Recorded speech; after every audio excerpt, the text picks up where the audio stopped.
কিরে রমেশ, আসতে এতক্ষণ সময় লাগলো? আস বস। হ্যাঁ ভাই রোহিত, তাড়াতাড়ি বল, কি বলবি? সামনে তো ঈদের দিন, আমরা তো কুরবানি দেওয়ার জন্য গরু কিনে ফেলেছি। এখন তোরা কি কুরবানি দিবি না? আরে না ভাই, গরিবের আবার কুরবানি? দু মুঠো ভাত খেয়েই কোনো রকমে বেঁচে আছি, আবার কুরবানি দিব? কিভাবে দিব? কি সব বলছিস এইসব? আমার বাবা তো অনেক বড় গরু এনেছে। চল, তোকে আমি গরুটা দেখাবো। আমার সাথে আয়, দেখবি গরুটা। হ্যাঁ চল যাই তোদের বাড়ি, দেখে আসি তোর বাবা তোদের জন্য কত বড় গরু এনেছে। এরপর রোহিত রমেশকে নিয়ে রোহিতের বাড়িতে যাচ্ছে কুরবানির গরুটা দেখানোর জন্য।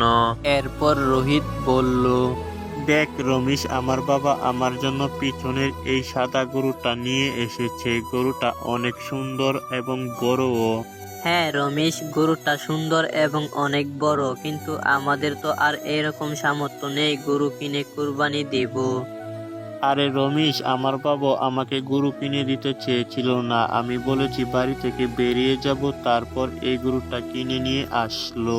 কি বলিস, এভাবে কুরবানি দেওয়া যায়? দাঁড়া, আমিও বাবাকে গিয়ে বলছি, কুরবানি না দিলে বাড়ি থেকে বেরিয়ে যাব, এখন আসছি।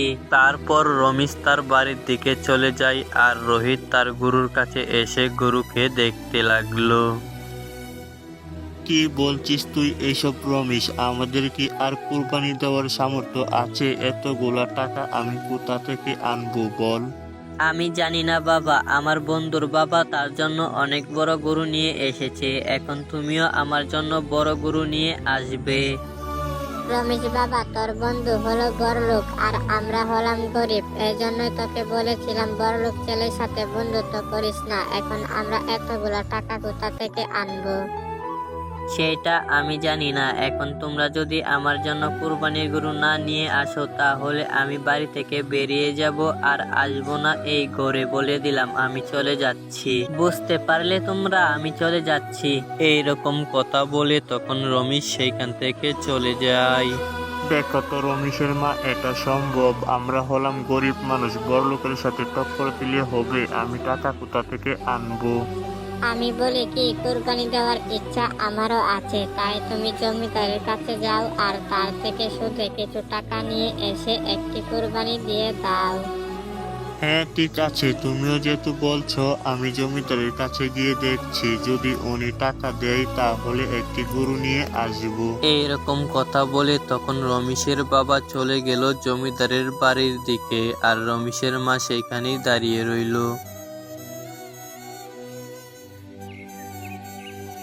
জমিদার বাবু, আমি আপনার কাছে এসেছিলাম সুদের উপর কিছু টাকা নিতে। প্লিজ আমাকে কিছু টাকা সুদের উপর দেন না। ঠিক আছে ঠিক আছে, আমি বুঝতে পেরেছি। আচ্ছা, তুমি সুদের উপর টাকা নিয়ে কি করবে আগে আমাকে বলো, তারপর তোমাকে সুদের উপর টাকা দিব। এই তো জমিদার বাবু, আমার ছেলে আর বউ বায়না করেছে এই বছরে কুরবানি দিতে, তাই তো আপনার কাছে আসছি কিছু টাকা নেওয়ার জন্য। এইসব তুমি কি বলছো? সুদের উপর টাকা নিয়ে কুরবানি দিবে? তোমার কুরবানি তো হবে না, এতে আরো পাপ হবে। তোমাকে আমি টাকা দিতে পারবো না। বুঝতে পারলে? তুমি চলে যাও। এইরকম কথা শুনে তখন রমেশের বাবা সেইখান থেকে চলে আসে। রমেশের বাবার মনটা ছিল অনেক খারাপ, কিন্তু সে যে জঙ্গল দিয়ে আসছিল সেই জঙ্গলে হঠাৎ অদ্ভুত আওয়াজ শুনতে পেল। বাঁচাও, আমাকে বাঁচাও কেউ। এই গভীর জঙ্গলে কে ডাকাডাকি করছে বুঝতে পারছি না, হয়তো কেউ বিপদে পড়েছে। এইরকম কথা বলে তখন রমেশের বাবা যেতে লাগলো দেখার জন্য ডাকটা কোথা থেকে আসছে। এরপর রমেশের বাবা সেইখানে গিয়ে দেখলো মাটিতে একটি সোনালী প্রদীপ পড়া, আর সেই প্রদীপের ভিতর থেকে আওয়াজটি আসছিল। বাঁচাও, আমাকে বাঁচাও কেউ। এরপর রমেশের বাবা আস্তে আস্তে প্রদীপের কাছে যায় আর তার হাত দিয়ে প্রদীপটিকে উঠিয়ে নেয়। প্রদীপে ময়লা দেখে রমেশের বাবা সেই ময়লাটা পরিষ্কার করতে যায়, আর তখনই একটি অদ্ভুত আলো বেরিয়ে সেইখানে জিন চলে আসে। জিন দেখে রমেশের বাবা ভয়ে সেইখানেই দাঁড়িয়ে থাকে। দেখুন, আমাকে দেখে আপনি ভয় পাবেন না। একটি খারাপ আত্মা আমাকে এই পৃথিবীর ভিতর বন্দি করে ফেলেছিল। এখন আপনি আমাকে মুক্তি করেছেন। এখন আপনি আমার কাছে যেটা চাইবেন সেটাই দিব।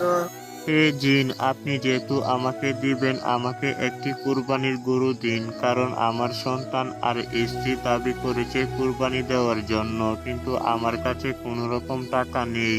আমার সন্তান বাড়ি থেকে রাগ করে বেরিয়ে গেছে, প্লিজ আমাকে একটি কুরবানির গরু দিন। এই ব্যাপার, দাঁড়াও, তোমাকে কুরবানির গরু আমি এখনই দিচ্ছি। আমার জীবন বাঁচিয়েছো, তার জন্য মাত্র কুরবানির গরু চেয়েছো। এইরকম কথা বলে তখন জিন তার পিছন থেকে একটি আলু নিয়ে আসে আর সেই আলু থেকে বেরিয়ে আসে এক ম্যাজিক্যাল কুরবানির গরু।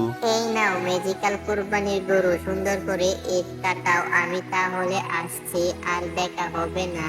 এরপর জিন অদৃশ্য হয়ে সেইখান থেকে চলে যায়। হ্যাঁ জিন, তুমিও ভালো থেকো, নিজের খেয়াল রেখো।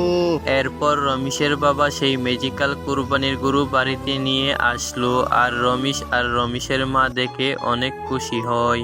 বাবা, তুমি এত বড় এত সুন্দর গরু কোথা থেকে এনেছো? আমার বন্ধুর গরুর মতো, সত্যি গরুটা অনেক সুন্দর। বলো না বাবা, কোথা থেকে এনেছো গরুটা? এই গরুটা কোথা থেকে এনেছি জানো? কার্টুন অল মিডিয়া নামে একটি চ্যানেল আছে, সেই চ্যানেলে ভিডিওটি আপলোড হবে, সেই ভিডিওটিতে দেখো এই গরুটা কোথা থেকে এনেছি। আমাকে বলতে বলো না, ভিডিওতে সুন্দরভাবে বুঝিয়ে দেখিয়ে দিয়েছে, সেইখানে গিয়েই দেখো। রমেশ আর রমেশের বাবা রমেশের মা এই জিনের দেওয়া কুরবানির গরুটা পেয়ে অনেক খুশি ছিল। তো আমরা আর এখানে থেকে কি করব, চলুন বিদায় নিয়ে নেই। তো ভিউয়ার্স, আজকের মতো এখানেই বিদায় নিচ্ছি। আর যেহেতু কার্টুনটি মোবাইল এডিট, তাই এতটা প্রফেশনাল হয়নি। আপনাদের কাছে ভালো লাগলে কমেন্ট বক্সে বলে যাবেন। তো আজকের মতো এখানেই বিদায় নিচ্ছি। সবাই ভালো থাকবেন, নিজের খেয়াল রাখবেন। আল্লাহ হাফেজ।